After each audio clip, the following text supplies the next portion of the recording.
Good morning, 10th class. We are going to start exercise number 6.5. 6.5 there is Pythagoras theorem. Pythagoras theorem में क्या है कि आप लोग 7th क्लास से पढ़ते चले आ रहे हो. Pythagoras theorem, it is applied on right angle triangle. Pythagoras theorem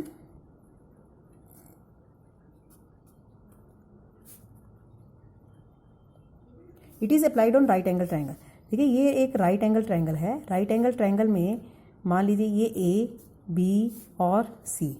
अगर एंगल बी राइट एंगल है, angle B is equal to 90 degree, तो पाइथागोरस थ्योरम क्या कहती है कि राइट एंगल के सामने वाली साइड दैट इज हाइपोटेन्यूज, तो ए सी हाइपोटेन्यूज है, ए बी बेस है और बी सी हाइट है. तो हाइपोटेन्यूज का square is equal to base square plus perpendicular square. इसको हाइट स्क्वायर भी कह देते हैं, परपेंडिकुलर स्क्वायर भी कह देते हैं. तो हाइपोटेन्यूज का स्क्वायर और and hypotenuse is the longest side in right angle triangle. तो एंगल राइट एंगल के सामने वाली side hypotenuse, this is base and this is height. These can be interchange. इसको बेस भी मान सकते हो, इसको हाइट भी हो सकती है. अगर इसको इस तरीके से देखेंगे तो ये बेस बन जाएगा और ये हाइट. तो हाइपोटेन्यूज का square is equal to base square plus height square. और इसी तरीके से अगर हमने बेस स्क्वायर निकालना है, बेस की तो ये क्या हो जाएगा, हाइपोटेन्यूज का स्क्वायर माइनस परपेंडिकुलर का स्क्वायर. सिमिलरली परपेंडिकुलर का square is equal to hypotenuse का square minus base square. So this is the Pythagoras theorem in which if we are given two sides we can calculate the third side. If we are given all the three sides we can prove that one angle is 90 or not, it is right angle triangle or not. तो ये आपका Pythagoras theorem है. अब देखिए Pythagoras theorem में एक result इस exercise में और लगेगा कि इफ ए परपेंडिकुलर, ये result number 6.7, if a perpendicular is drawn from the vertex of right angle of a right triangle. मतलब राइट ट्राइंगल का इसका मतलब क्या हुआ कि एक राइट एंगल ट्राइंगल, जैसे मान लीजिए कि हमारी ये राइट एंगल ट्राइंगल है, ये राइट एंगल ट्राइंगल है. तो ए बी सी क्या कह रहे हैं कि if A perpendicular is drawn from the vertex of right angle. Right angle से अगर हम इसके हाइपोटेन्यूज के ऊपर परपेंडिकुलर ड्रॉ करें, मतलब आपको ये दिया हुआ है कि B D is perpendicular to A C. A C is the hypotenuse, B पर एंगल राइट है और एंगल राइट एंगल वाले वर्टेक्स से हाइपोटेन्यूज पर परपेंडिकुलर डाला जाए तो अदर टू साइड, तो ये जो ट्राइंगल्स बनी कौन कौन सी ट्राइंगल, एक तो ये ट्राइंगल ए बी डी बन गई, एक ट्राइंगल बी डी सी बन गई और एक triangle A B C already है ही है. तो ये तीनों ट्राइंगल्स आपस में एक दूसरे के सभी की सभी सिमिलर हैं. सिमिलर होने के लिए आपको पता है कि किन्हीं भी दो ट्राइंगल्स को सिमिलर होने के लिए हमें क्या, दो एंगल्स अगर इक्वल प्रूव कर दें तो वो सिमिलर हो जाएंगी. अब देखिए कि अगर मान लो मैं ए बी सी और बी डी सी को सिमिलर प्रूव करना चाहती हूँ, ठीक है, तो किसी भी तरीके से एक तो एंगल 90 का है ये दोनों में, और एक जो है, अब मान ली इन दोनों को करना चाहते हैं तो क्या हो जाएगा, एक एंगल तो ये 90 का, इसका 90 का ये हो जाएगा और इसका 90 का ये हो जाएगा. थीटा के लिए कह सकते हैं ये थीटा है और ये क्या बच जाएगा, क्योंकि इस ट्राइंगल में ये 90 ये थीटा, तो ये क्या बच गया 90 माइनस थीटा. अब यहाँ पर अगर ये पूरा 90 है, ये थीटा हमने मान लिया, तो ये भी क्या बच गया 90 माइनस थीटा. अब देखिए इस ट्राइंगल में ये 90 है, ये 90 माइनस थीटा है, तो ये क्या बच गया आपके पास थीटा. अब आप देख सकते हो कि किन्हीं भी दो ट्राइंगल्स में एक एंगल तो 90 का सभी में है और एक बाकी जो एंगल्स है एक तो थीटा है और एक 90 माइनस थीटा. इसलिए इस ट्राइंगल में क्या कहा जाता है कि राइट एंगल से हाइपोटेन्यूज के ऊपर जब परपेंडिकुलर डाला जाता है तो यहाँ तीन ट्राइंगल्स बनती हैं, तीनों की तीनों ट्राइंगल्स आपस में सिमिलर हैं. तो इस रिजल्ट का भी इसमें एक्सरसाइज में एप्लीकेशन है. Now we will start the exercise number 6.5 and 6.5 first question is question number 1. Question number 1, it is given sides of triangles are given.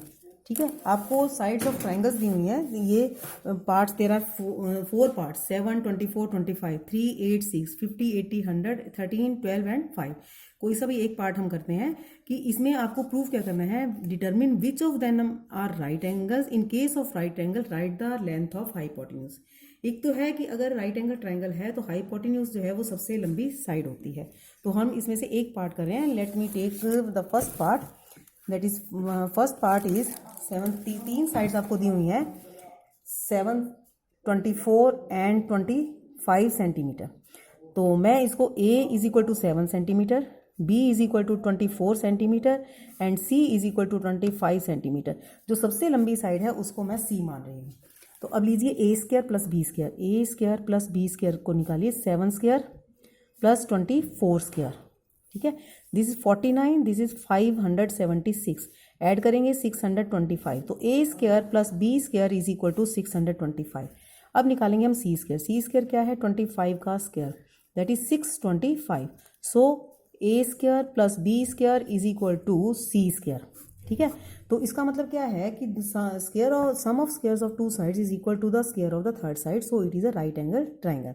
So it is right triangle, right angle triangle. अब आ जाइए, right angle triangle तो हो गई। अगर ये इसके बराबर ना आए तो हम इसको कहेंगे it is not a right angle triangle. अब देखना है कि हाइपोटेन्यूज कौन सा है, क्योंकि हमें लेंथ बतानी है हाइपोटेन्यूज की। तो जो लॉन्गेस्ट साइड है, so hypotenuse is equal to 25 centimetre, क्योंकि hypotenuse is the longest side. तो this is one of the parts of question number 1। Now I am taking the question number 2। Question number 2 में क्या है? P Q is a triangle right angled at P. P Q is a triangle right angled at P. P पर आप right angle बनाएंगे, बाकी आप Q और are कहीं पर भी कर देंगे, ठीक है। And M is a point on Q R, M is a point on Q R such that P M is perpendicular to Q R. P M यहाँ से, यानी कि आपको पी एम जो है परपेंडिकुलर डालना है, ठीक है। P M is perpendicular to Q R. तो गिवन में लिखेंगे, given in triangle P Q R angle P is 90 degree and PM is perpendicular to QR. It is given to you. To prove,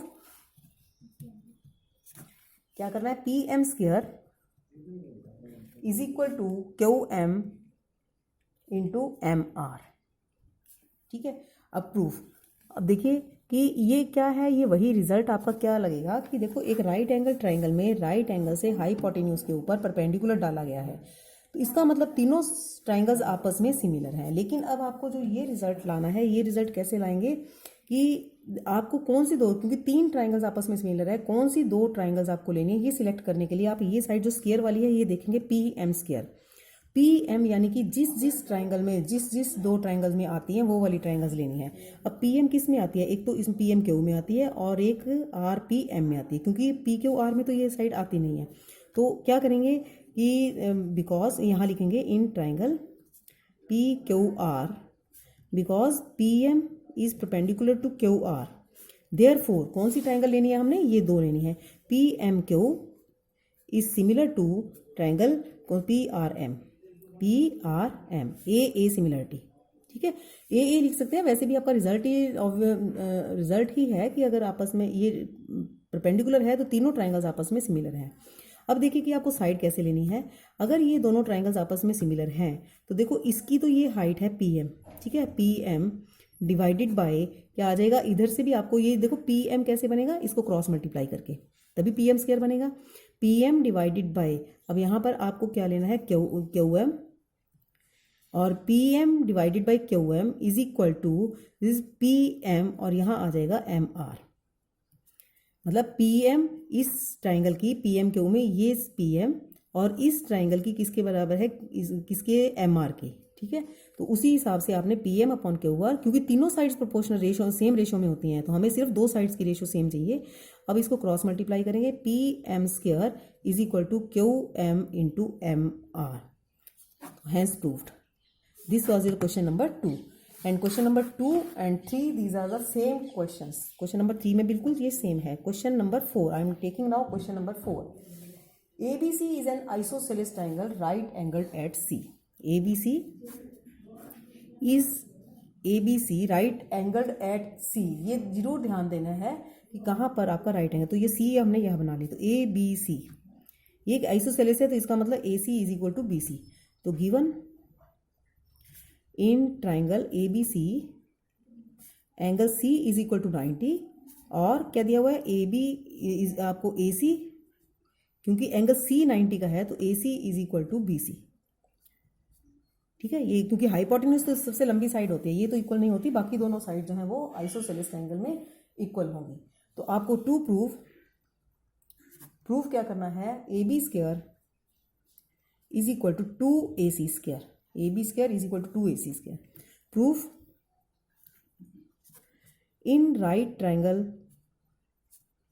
A B C hypotenuse कौन सा है यहाँ पर, A B square, A B square is equal to base का square, base यानी कि A C square plus B C square, क्योंकि क्या होता है हाइपोटेन्यूज का square is equal to base square plus perpendicular का स्क्वायर। यही हमने पाइथागोरस थ्योरम अप्लाई की है।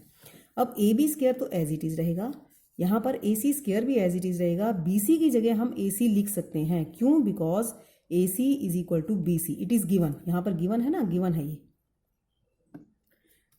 तो it implies A B square is equal to 2ac square, तो हैंस प्रूव्ड। ठीक है, ये है आपका question number 4। Now I am taking the question number 6। Question number 6 में क्या है आपका, question number 6, ABC is an equilateral triangle of side 2a, ABC is an equilateral triangle of side 2a। देखिए हम, मैं इसको figure ABC is an equilateral triangle, तो given क्या है, triangle ABC is an equilateral triangle, इसका मतलब क्या है, AB is equal to BC is equal to AC, और ये किसके बराबर दिया है, 2a, हर साइड जो है 2a के बराबर है, 2a and this is also 2a। To find क्या करना है आपको, इट्स ऑल्टीट्यूड, तो फाइंड क्या करना है, ये AP यहाँ हम ये लिख लेंगे, AP is perpendicular to BC, perpendicular है तो इसका मतलब 90 का एंगल है ये। टू फाइंड क्या निकालना है, AP की लेंथ आपको निकालनी है। ठीक है, अब देखिए प्रूफ या सॉल्यूशन लिख सकते हैं आप इसको, सॉल्यूशन। हाँ जी, सबसे पहले इन दोनों ट्राइंगल्स को हम कॉन्ग्रुएंट करेंगे, in triangle ABP and triangle ACP, what is given, क्या क्या आ जाएगा, AB is equal to AC, it is given क्योंकि इक्विलेटरल ट्राइंगल है। ठीक है, AP is equal to AP, it is common. ठीक है, और इसको 1 और 2 मान रही हूँ, इसको angle 1 is equal to angle 2, 90 degree each. Therefore triangle ABP is congruent to triangle ACP। Which criteria is used, क्योंकि एक राइट एंगल है, हाइपोटेन्यूज है और एक साइड है, तो हम इसको लिख सकते हैं RHS। सो CPCT से हमारे पास रिजल्ट आ गया, BP is equal to PC, CPCT से। Therefore BP is equal to PC is equal to A, because BC is equal to 2A। ये पूरी 2A है, तो हम उसको क्या है, BC is equal to PC है, तो हाफ हाफ हो गई, ये हो गई A साइड। अब देखिए ये angle is in right triangle, now in right triangle ABP क्या हो जाएगा, हाइपोटेन्यूज का square is equal to base square plus height का स्क्वायर। अब हाइपोटेन्यूज स्क्वायर क्या है, AB का स्क्वायर, बेस क्या है, BP का स्क्वायर प्लस हाइट क्या है, AP का स्क्वायर। हाइपोटेन्यूज AB क्या है, 2A का square is equal to BP हमने कैलकुलेट की है A का स्क्वायर प्लस AP का square as it is, this is 4A square plus 4A square, ये हो गया A square plus AP square. अब A स्क्वायर इधर ले आए, 3A square is equal to AP square, taking square root of both sides, तो AP is equal टू √3A का स्क्वायर, और ये किसके बराबर आ गई, √3 और A हो गया बाहर, क्योंकि स्क्वायर का अंडर रूट क्या हो जाएगा, A। तो this is the length of perpendicular of equilateral triangle. So do question number 1 to 6। Thank you.